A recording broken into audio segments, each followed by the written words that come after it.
Assalamualaikum warahmatullahi wabarakatuh.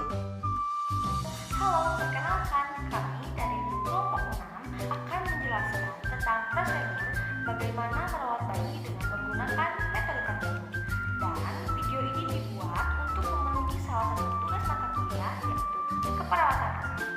Dan untuk selanjutnya mungkin izinkan saya memperkenalkan anggota-anggota dari kelompok 6. Yang pertama, saya sendiri, Widin Deyanti, lalu Dira Duti Alfani Paradis, Dewi Salma Sama Anda, Seni Dewi Fitriani, dan Mulan Purnama Sari, Fasya Febriagapa, Afina Murhida Adalah.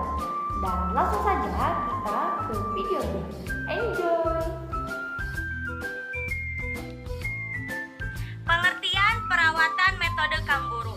Perawatan metode kangguru atau kangguru mother care atau disebut juga dengan asuhan kontak kulit dengan kulit atau skin to skin contact merupakan metode khusus asuhan bagi bayi berat lahir rendah atau bayi prematur menurut Prof. Ferawati dan Ismawati 2010. Nah, poin yang kedua yaitu manfaat perawatan metode kangguru bagi bayi. Yang pertama, menstabilkan denyut jantung, pola pernafasan, dan stabilisasi denyut jantung.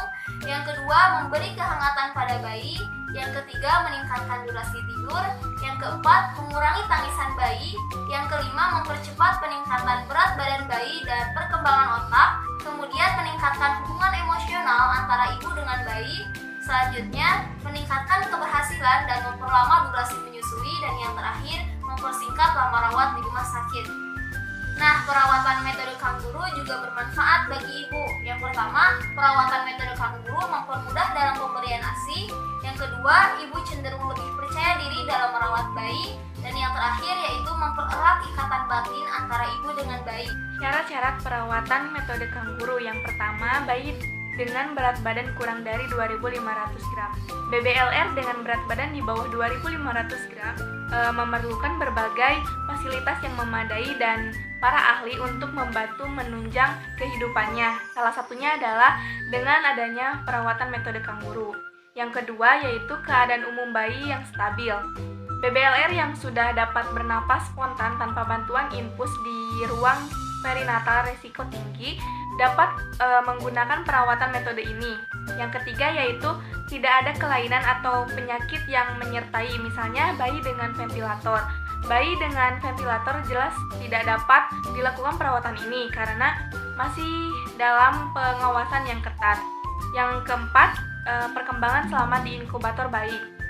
Setiap BBLR pada awalnya mendapat perawatan di inkubator sebelum akhirnya akan dilakukan perawatan metode kangguru.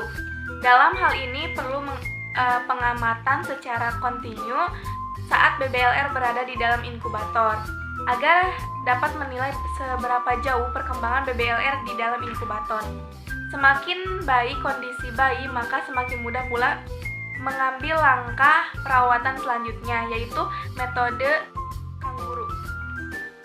Yang kelima yaitu minat. Kesiapan dan keikutsertaan orang tua sangat mendukung dalam keberhasilan.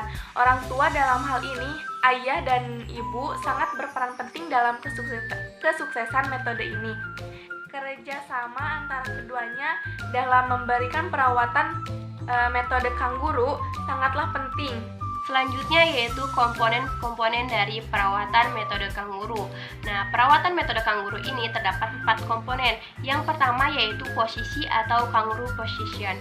Nah, kangaroo position ini merupakan peran penting dalam tercapainya tujuan perawatan metode kangguru. Untuk posisi bayi prematur yaitu tegak lurus. Bayi hanya memakai popok dan topi, kemudian diletakkan ke dada ibu sehingga terjadinya kontak kulit dengan kulit. Posisi panggul bayi yaitu dalam posisi fleksi atau posisi kodok. Yang kedua yaitu nutrisi atau kangaroo nutrition. Nah, nutrisi ini yang paling penting yaitu ASI. ASI yang merupakan makanan yang sangat dianjurkan untuk bayi. Pemberian ASI disesuaikan dengan kebutuhan bayi. Yang ketiga adalah pemulangan atau kangaroo dessert.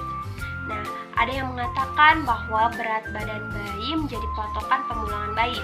Justru bukan ya. Berat badan bayi bukan menjadi acuan atau patokan dalam memulangkannya bayi. Namun ada beberapa kriteria nih untuk menjadikan acuan dalam memulangkan bayi. Yang pertama yaitu kemampuan bayi menyusui, kedua yaitu adanya tanda-tanda vital stabil, yang ketiga adanya pertambahan berat badan setiap harinya minimal 20 gram selama 3 hari berturut-turut, yang keempat ibu sudah melakukan perawatan metode kangguru, dan yang terakhir adanya dukungan keluarga untuk melakukan perawatan metode kangguru di rumah. Selanjutnya, tipe-tipe perawatan metode kangguru. Terdapat 2 tipe dari perawatan metode kangguru. Yang pertama, secara sewaktu-waktu intermittent. Tipe ini dilakukan pada bayi-bayi yang masih mendapat cairan dan obat-obatan intravena. Bantuan khusus, misal oksigen atau minum melalui gastric tube OGT. Asuhan seperti ini dilakukan minimal lebih dari 1 jam.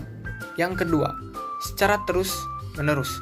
Tipe ini dilakukan pada bayi yang sudah memenuhi kriteria dan tidak memerlukan bantuan khusus untuk bernapas.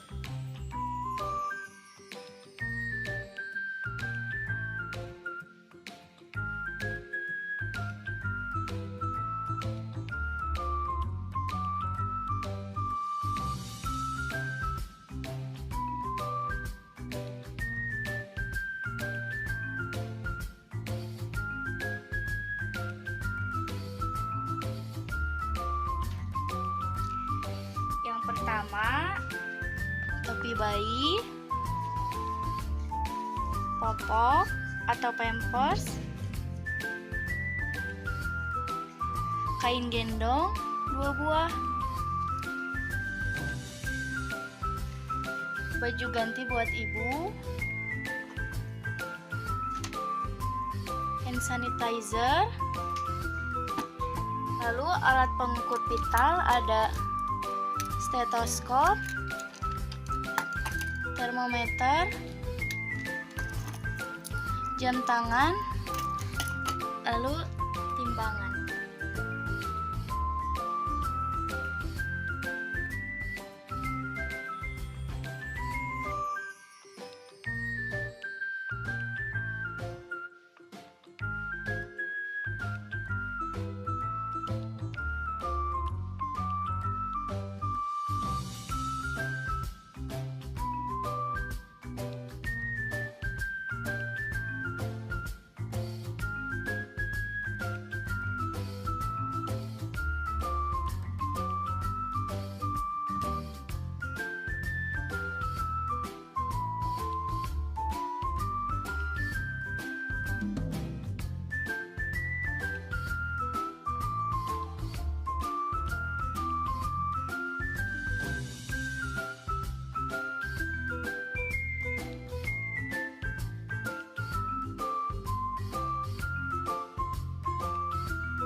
Baik Bu, metode kangguru ini Ibu dianjurkan untuk membuka pakaian Ibu, termasuk pakaian dalam Ibu dan BH Ibu. Tujuannya agar bayi Ibu bisa langsung kontak langsung dengan kulit Ibu. Kalau begitu saya bantu ya Bu? Iya.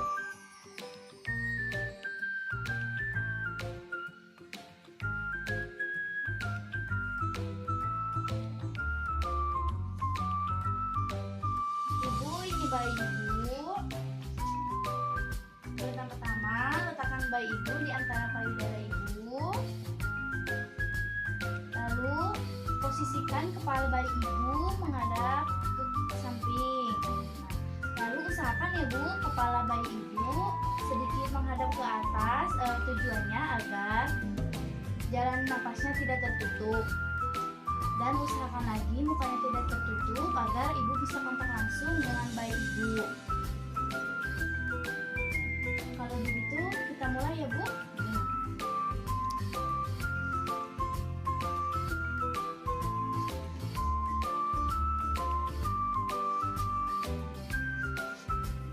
Pegang Bu.